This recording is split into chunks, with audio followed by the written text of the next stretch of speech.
I'm Christine Persichetti with this Currents News update. If your child is heading to Catholic school in Brooklyn or Queens next month, listen up. The diocese has announced its protocols for all staff and students to follow when they return to the classroom. Currents News' Jessica Easthope has the details. Don't put your masks away just yet. If you're a teacher or student in the Diocese of Brooklyn, you'll need them.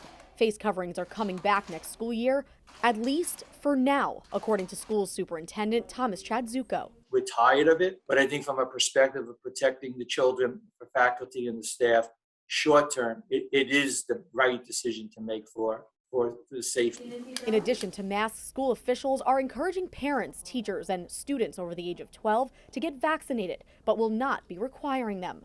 Diocese officials say they're praying this plan changes, but right now the Delta variant is too serious to ignore, and schools need to be prepared. We're not going to wait until a week before school starts and then put people on the pressure. It's important to get the issues out now. Catholic schools were largely left out of the city and state's testing efforts and were not provided with any PPE or equipment last school year. Even if public schools go remote, Catholic schools will be open to full in-person learning. Any families who wish to participate in online learning can enroll in the St. Thomas Aquinas program. Against all the odds, we opened full in-person. Children are very safe. People have trusted us, and more people are turning to us from other schools to come to Catholic schools in Brooklyn and Queens. Enrollment at Catholic schools in Brooklyn and Queens increased by 40% last year. School starts on Wednesday, September 8th. Jessica Easthope, Currents News. Record heat is sizzling across the country. Emily Drooby is in Williamsburg with how to stay cool. Christine, it's so hot that it's hard to be outside for more than a few minutes at a time. My car thermometer was reading 95 degrees. But here in Williamsburg, local residents and me right now have solace from the heat. This Catholic Charities Brooklyn and Queens Cooling Center. Most of the people that do come here appreciate it so much just to sit, talk to friends, cool off for a little while because the air conditioners are here, especially when the temperature goes over 90 or close to 90. This is what we need. Teddy FLAHERTY, just one of many taking advantage of the AC. The center offers extended hours, cold air, cold drinks, and sometimes even sweets. They open during times like this when New York City is hit with a heat wave, keeping people cool without breaking the bank.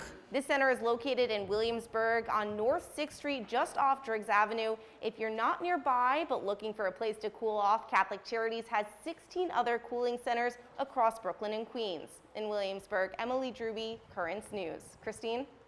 Thanks, Emily. To find a cooling center near you, just go to MAPS.NYC.GOV/cooling center. A third COVID shot is awaiting approval from the Food and Drug Administration. Within the next 2 days, the FDA is expected to approve the use of a booster shot for people who are immuno-compromised. That's about 2.7% of adults in the U.S., according to the CDC.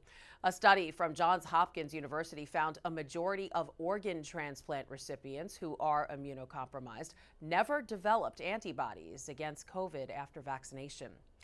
More news of bishops weighing in on religious exemptions to the vaccine. Chicago's Cardinal Blaise Cupich reportedly urging the National Catholic Bioethics Center to retract its support for religious exemptions. Cardinal Cupich has been in favor of people getting the shot. Bishops in South Dakota are for the exemption, saying the decision to accept or reject a vaccine is intimate and personal. A new state law in New York could help those who've struggled during the pandemic.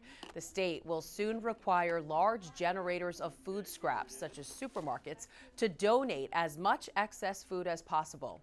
This will increase the amount and variety of food available at relief organizations. The law will go into effect in January.